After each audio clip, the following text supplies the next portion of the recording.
નમસ્કાર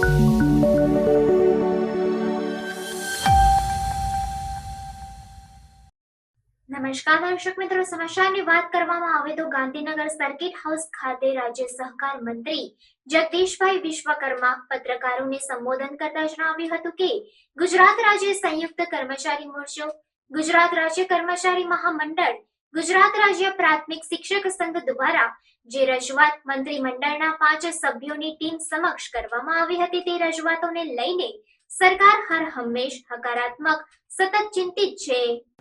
ગુજરાત રાજ્ય સંયુક્ત કર્મચારી મોરચો, ગુજરાત રાજ્ય કર્મચારી મહામંડળ, ગુજરાત રાજ્ય પ્રાથમિક શિક્ષણ સંઘ દ્વારા જે રજૂઆતો સતત ગત વર્ષે પણ અને આ વખતે પણ અમારે જે મંત્રીમંડળની જે 5 જણની જે ટીમ બનાવી છે તેમની આગળ કરવામાં આવી છે।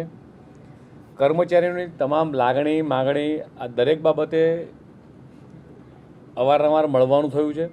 આ બધી જ બાબતો સરકાર અને માનનીય મુખ્યમંત્રી સમક્ષ ધ્યાને મૂકવાનો વિષય છે અને ગુજરાતના મુખ્યમંત્રી માનનીય ભૂપેન્દ્રભાઈ પટેલ પણ દરેક બાબતે દરેક વ્યક્તિ માટે, દરેક કર્મચારી માટે પણ અને કોઈના પણ પ્રશ્નો આવે તો હર હંમેશ એ હકારાત્મક વલણ એમનું રહ્યું છે।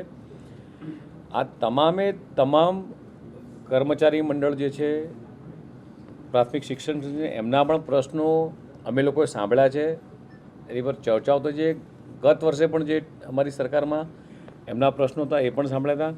એમનો સુખદ અંત કઈ દિશામાં આવે, હકારાત્મક, સરકાર પણ પોતે માન્ય મુખ્યમંત્રી પણ હકારાત્મક છે।